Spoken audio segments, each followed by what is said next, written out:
गुरु प्यारे साध संगत जी, राधा स्वामी जी। प्यारे साध संगत जी, किसी को भी नामदान मिलना सतगुरु की एक ऐसी अनमोल बख्शिश है कि इस दुनिया में कोई भी उसकी कीमत अदा नहीं कर सकता। तभी तो वाणी में भी बताया गया है कि नाम एक अनमोल रत्न है। नामदान से बड़ा कोई भी दान नहीं है। नाम हमें दान के रूप में मिलता है और पूर्ण सतगुरु की तरफ से मिलता है। हमारा उस पर कोई भी हक नहीं है। हम हक नहीं जता सकते कि हमें नामदान मिलना चाहिए या मिल जाएगा। नामदान तो सतगुरु अपनी मर्जी से देते हैं, क्योंकि साध संगत जी, वो सतगुरु तो जाने जान है। जिसे वो नामदान के काबिल समझते हैं वो उसे ही देंगे। कई लोगों को तो बहुत वर्षों तक कोशिश करने के बाद भी नामदान की पर्ची नहीं मिलती है। साध संगत जी, जो साखी हम आपको सुनाने जा रहे हैं, ये साखी उस बीबी की है जिसको 9 बार नामदान की पर्ची नहीं मिली। उसे रिजेक्ट कर दिया गया। संगत जी, आप शायद सोचोगे कि वो बीबी बाबा जी के सत्संग नहीं सुनती होगी या शायद वो सेवा पर नहीं जाती होगी। लेकिन संगत जी, ऐसी कोई बात नहीं थी। एक बार नामदान के समय की बात है। एक बस डेरे जा रही थी। उस बस में बहुत से सत्संगी बैठे हुए थे और आपस में बातें कर रहे थे कि नामदान की पर्ची लेने के समय वो हमसे क्या क्या सवाल पूछेंगे और हमें उन सवालों का क्या क्या जवाब देना चाहिए। वो सब लोग आपस में सलाह कर रहे थे, बातें कर रहे थे कि किस सवाल का क्या जवाब देना है। और उनके साथ वाली सीट पर एक पति पत्नी चुप करके बैठे थे और उन सब सत्संगियों की बातें सुन रहे थे। और जो पत्नी के साथ बैठा हुआ उसका पति था, वो बोल तो कुछ नहीं रहा था, लेकिन उनकी बातें सुनकर मुस्कुरा रहा था, हंस रहा था। जो लोग नामदान की पर्ची के लिए जा रहे थे वो बड़े हैरान हो गए कि ये हमारी बातें सुनकर हंस रहा है। उन्होंने उस सत्संगी को राधा स्वामी बुलाकर पूछा कि भाई जी, आप हमारी बातें सुनकर हंस क्यों रहे हो? तो उस आदमी ने कहा कि मैं तुम पर हंस नहीं रहा, मेरे और मेरी पत्नी के साथ भी ये सब हुआ है।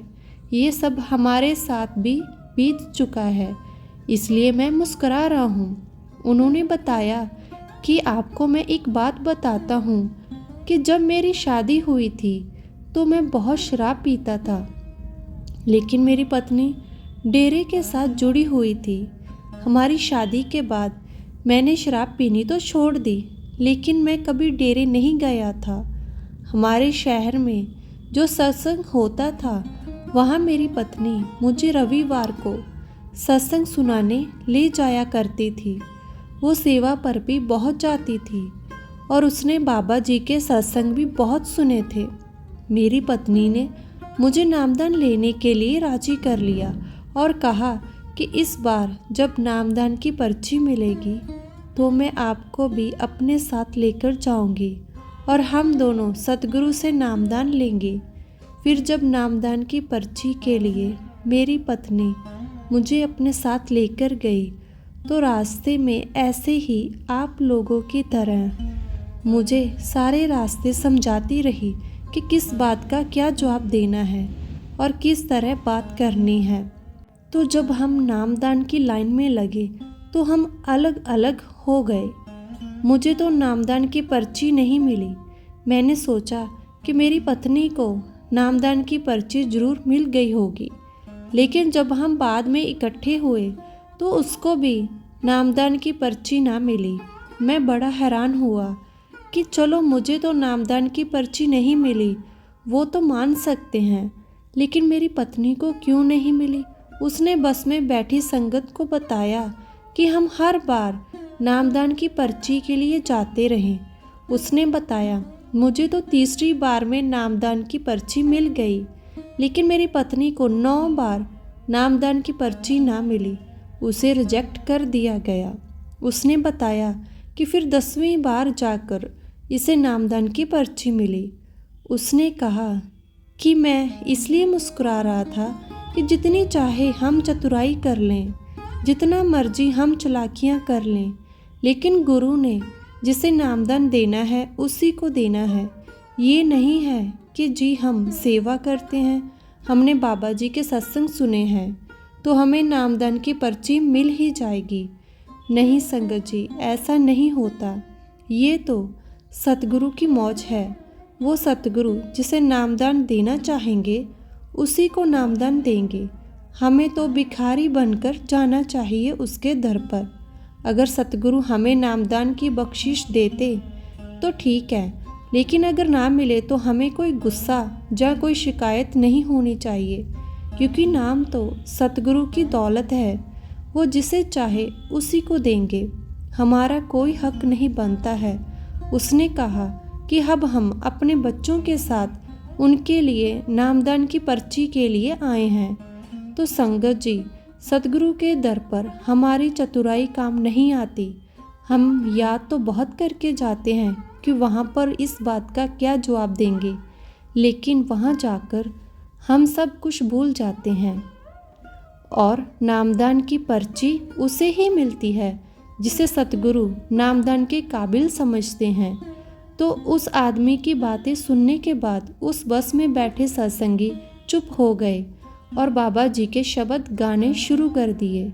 तो हमें यदि नामदान मिलना है तो वो सतगुरु की दया मेहर के साथ मिलना है। इसमें हमारी कोई चतुराई नहीं चलेगी। अगर बाबा जी ने नामदान की बख्शिश हम पर करनी है तो कर ही देनी है, चाहे हमने सेवा कुछ कम ही की हो, चाहे हमने सत्संग कम सुने हों। लेकिन इसका मतलब ये नहीं है कि हम चुप करके बैठ जाएं, सत्संग पर ना जाएं या सेवा ना करें। सत्संग में जाकर हमारे बुरे कर्मों का नाश होता है और हमारे अच्छे कर्म बनते हैं। तभी तो कबीर साहिब ने फरमाया है, एक घड़ी आदि में पुनियाद, कबीर संगत साध की कटे कोटि अपराध। इसका अर्थ है कि एक पल, आधा पल या 1/4 पल भी मिले, जितना भी समय मिले, सत्संग अवश्य करना चाहिए। संतों की संगत जरूर करनी चाहिए। इससे मनुष्य के जाने अनजाने करोड़ों करोड़ पाप नष्ट हो जाते हैं। संगत जी, अगर हम सत्संग में जाते हैं तो हमें इस बात की समझ आती है कि क्या अच्छा है और क्या बुरा है। और संगत जी, सेवा करने से तो हमारा मन झुकना सीखता है, हमारे मन में निम्रता आती है। इसलिए हमें सत्संग और सेवा में कभी नागा नहीं करना चाहिए।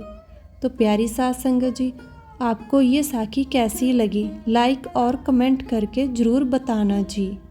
राधा स्वामी जी।